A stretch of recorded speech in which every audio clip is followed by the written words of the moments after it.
Alright, welcome back to WMAC Now with your host Chuck Stevenson, coming at you tonight with a fight review. So we're going to Columbus, Ohio for UFC Fight Night, Blaydes versus Daukaus. We're going to the co-main event in the Flyweight division. Joanne Wood coming in at 15-7, taking on Alexa Grasso coming in at 13-3. So the ladies Flyweights getting a chance to show off in a big way on this card. So let's get into the action. All right, so first round, JoJo comes forward, low kick. Grasso fires back a nice 1-2 low kick to counter. JoJo again comes forward. There's a nice little exchange in the pocket there. And it looked at first like JoJo jumped guard, but I think she kind of just like slipped backwards. And Grasso obliged her by following her into the guard. Some light GMP from Grasso on top. JoJo starts throwing some little peppering punches from the bottom in like fast succession. Eventually, JoJo is able to shrimp over towards the cage, and Grasso just says, "You know what? I'm going to let you stand up." Grasso gets up, lets JoJo stand up. Another short little exchange in the pocket. Grasso circled away. JoJo decided to pursue.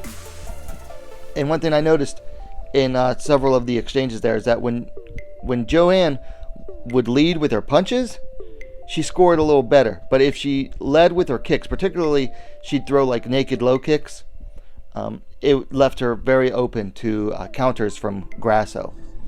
So then they got into another exchange, and in that exchange, JoJo decides to throw a spinning back elbow in real close.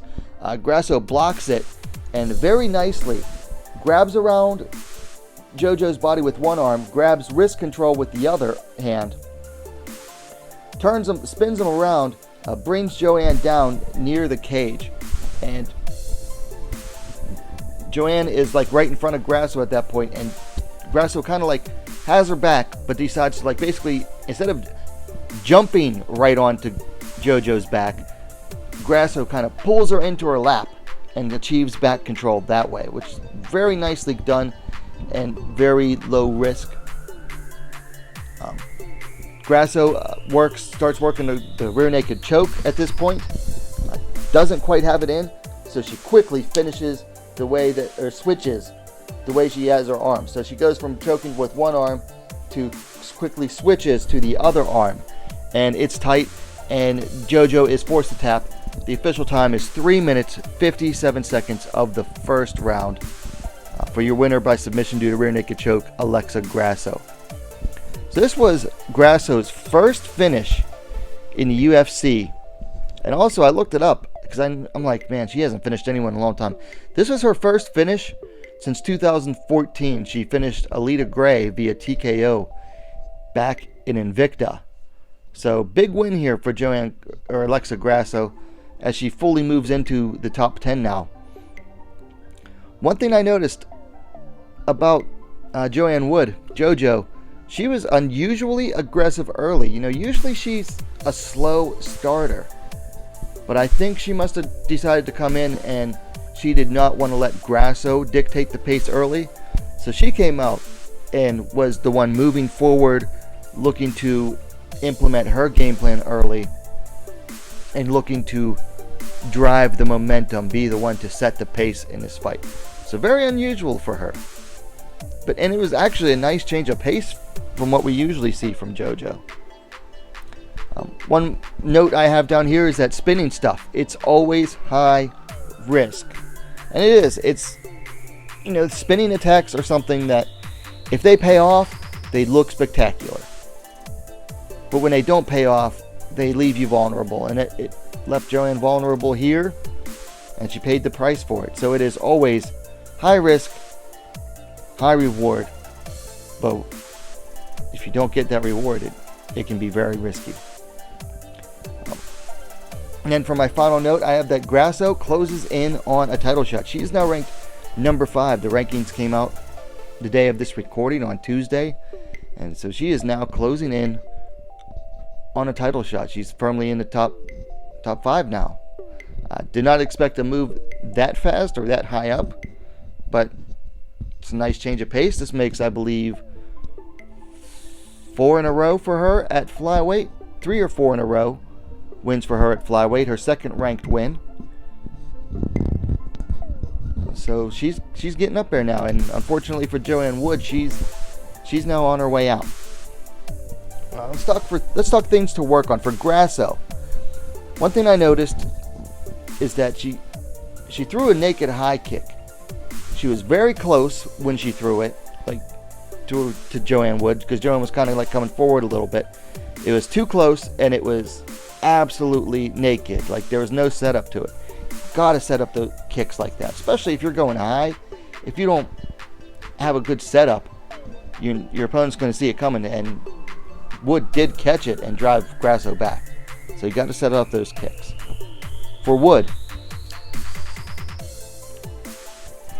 excuse me, she's been in the game a long time now. What would I say that would possibly she could implement at this point in her game to work on? The only thing I really could think of to put down was, what hurt her the most in this fight? The spinny stuff. So less spinny stuff. For fights to make. Sticking with Joanne Wood, put her in against Erin Blanchfield. At this point, Joanne's value to the UFC is to build up the newer, younger fighters. And Erin Blanchfield is a newer, younger fighter.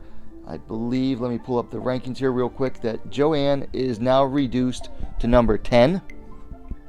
She moved down 3 spots. Erin Blanchfield's at number 15. That is a bit of a big jump for Erin Blanchfield, but I think it's a win that she could get, and it'd be a good challenge. And it'd be a good chance for Joanne to say, you know what, I'm not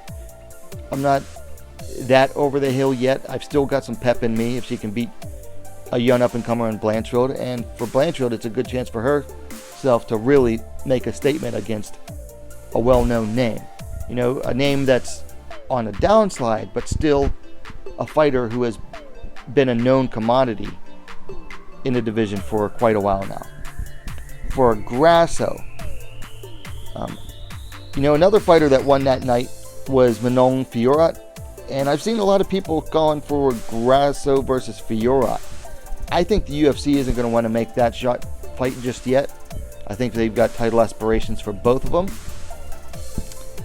My pick for Grasso's next fight would be the loser of Lauren Murphy versus Miesha Tate. I believe that fight happens in May or June. And give Grasso the winner of that one, because the winner of that fight, particularly if it's Miesha Tate, they're likely going to give Miesha Tate, put her right into title contention as well. But give Grasso the loser of that fight, and that would give her one more win on her way to a title. And it would be a fighter who was still within the top 5.